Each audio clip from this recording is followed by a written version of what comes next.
This episode of Casual Friday is brought to you by Gamefly. I need to get a sword that has a high combo ratio.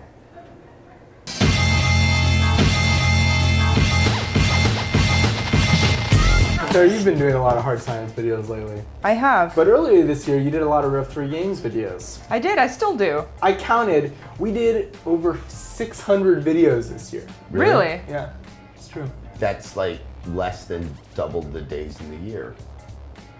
I'm not discounting us by saying that. I would say that's ridiculous. Like, I would say we averaged almost a video and a half. We average over a video 2 and a half videos per day, pretty much, yeah. A little less than Didn't that. quite work out like that, so thanks to E3. Yeah, E3 But- and PAX were probably like a third of that. I think I don't think it would be a third. Maybe a quarter. it's a significant percentage. Yes. I'll go for an 8. I think that my favorite convention this year was actually GDC, which... What? Yeah.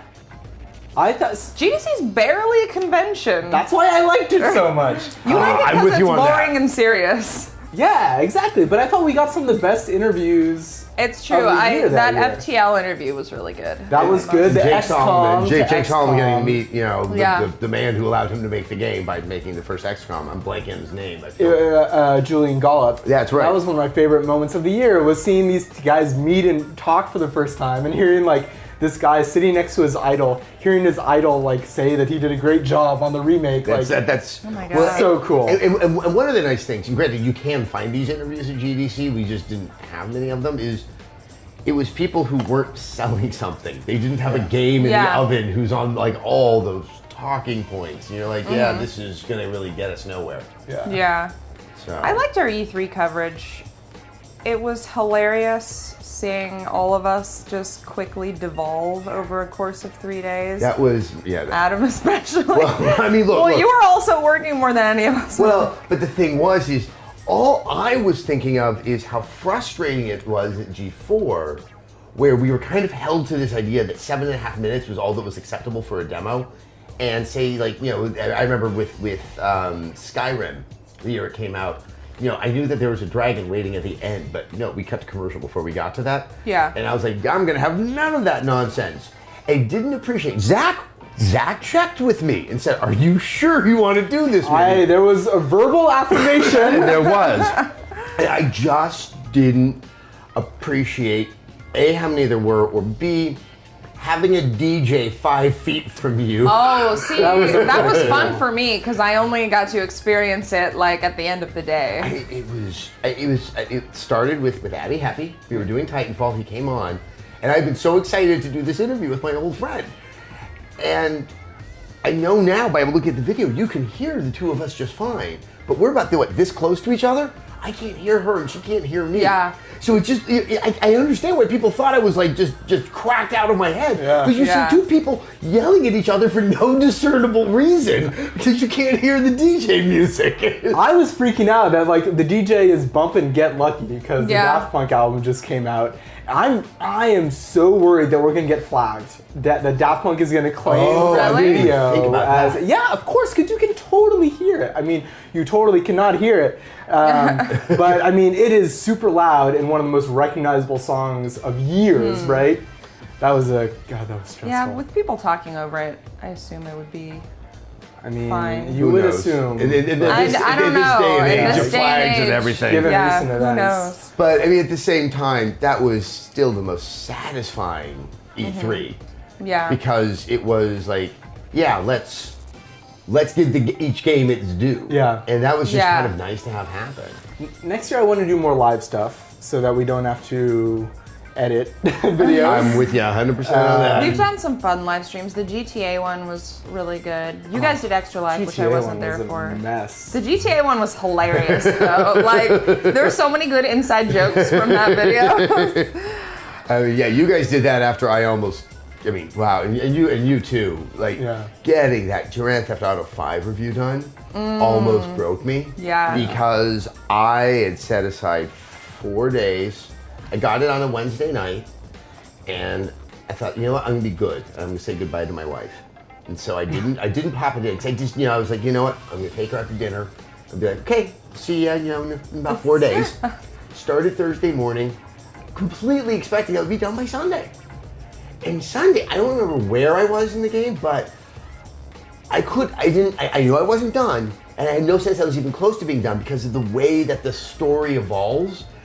And then Monday, I came in, I did a little bit of work, I'm like, I'm gonna go back home, I'm gonna finish it tonight.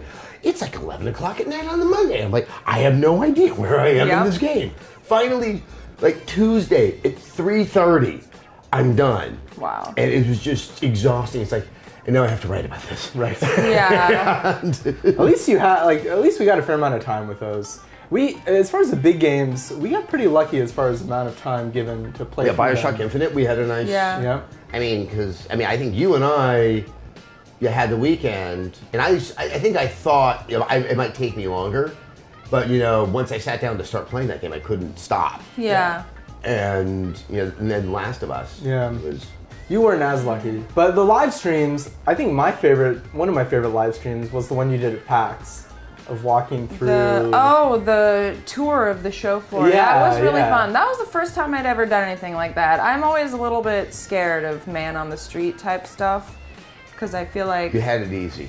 Yeah. Oh, I'm comparatively. Try doing it on the streets of Tokyo. Yeah. When you're jet lagged. That and also Max's like PS4 or Xbox One video that was probably my favorite thing from PAX aside from the panel. Yeah. Oh god, the panel was awesome. The panel was the so panel good. was definitely a highlight. That was just, like it was something where I'm like, God, I really hope this works. And look, and it came worked. together. Yeah.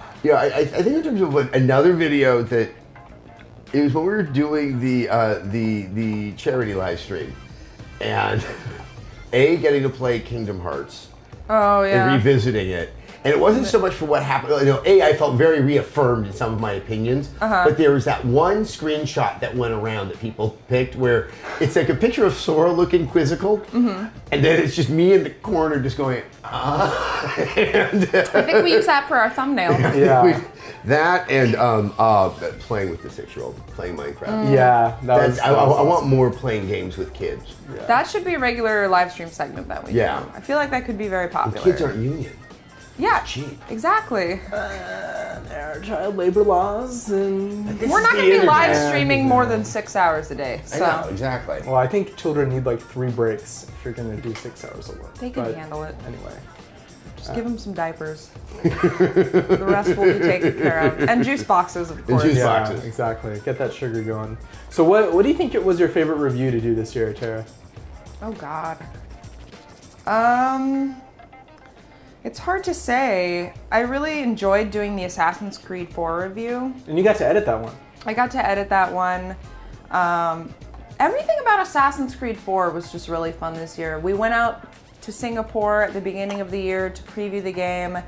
I wasn't sure what to expect because I wasn't super into Assassin's Creed 3, but I ended up really liking it. The trip was amazing. And I came back here, we did the review, and they had like a little review event thing, which I'd never done before. Like I've never gone somewhere else to review a game before. Yeah, well, hopefully we won't have to do as much of that because we now own next-gen consoles. Yeah. And it's not this sacred thing. Yeah. But like it was actually really nice. It was very quiet, and I could just go in and sit down with the game for like 10 hours and then go home and do my thing. And it was really nice. What was the first next-gen game that you reviewed? Also too? that, yeah. So getting to play on the PS4 yeah, was cool too. That was you lucky you. We got to go to Russia. We got to go to Russia. And that's all there is to say about that. No, getting to interview Alexei Pajitnov was unlike. It was like, okay, you're the dude. You're the dude. You like video games. You're responsible for everything. You have a story about making a game that no one else can have, which is I never knew about anyone else who he had never met anyone who played a game. He was in Soviet Russia, and like. There really wasn't an install base of other computers in the Soviet Union to, kind of pass it around and have a good community discussion about it. It was fascinating. And then you asked him a question like, so, did you know what you had on your hands? And, given that backstory, it's like, no, he had no idea what would happen. He's like, oh, he knew. He knew he had something good. I knew it was good. That was the Russian in him coming out. So I think the thing I've learned this year with the videos is the internet is kind of a bear that seems to have sticks drawn to it that I kept on holding in my damn hand. Yeah. Between God of War, resolution. Oh, it was just, there were these moments where someone would be like, Adam, can you tweet out that video you did? And I'm like, no, I don't want to. I don't need it again today. I'm glad we have you do all the heavy lifting around here. But half the time I didn't know. I mean, I thought I might ruffle a few feathers with God of War. I didn't know there's a men's rights subreddit. Oh, God, that's a whole other rabbit hole. You guys have introduced me in a year to just aspects of the internet that I was so gleefully ignorant of. Internet video is like a roguelike where you stumble across this dungeon and you just wander into this room that you had no idea existed before. Maybe it never did exist before, but it is filled with horrors unimaginable. No, yeah. And you were really good at finding those this year. I just kept walking into it. Yeah, I mean, just try to kind of keep the peace on the whole resolution thing because, you know, the eyes and the resolution and the stuff and the, oh my God. That was, I mean, unfortunately I could say as much as I'm laughing now, that was awful. Yeah. To be frank, I only found out recently from my wife, who's keeping more tabs on it than I, the number of threats that she had to endure of sexual assault. Wow. Yeah. There you go. So thank you, Internet. Thank you, Internet. Existing, yeah. But I don't. Makes you excited for 2014. Yeah. I'm not find out what new controversies there will be. I'm not changing my ways. No. If anything, you've been through it and now you're boistered by these kind of. Yes. Hardened. Yeah. Seasoned. That's a nice way of putting it. All right, everyone, let's take a moment to thank our sponsor, GameFly. GameFly is the largest online video game rental service and offers you a choice from over 8,000 new and classic titles across all consoles and handhelds. Plans start at just $15.95 a month, and members can rent 1 to 4 games at a time and keep them for as long as they like. Once you're done playing, just send it back, and GameFly will send you the next available game on your list. You can support Red 3 Games and get a free 15-day trial when you sign up at gamefly.com/Red3Games.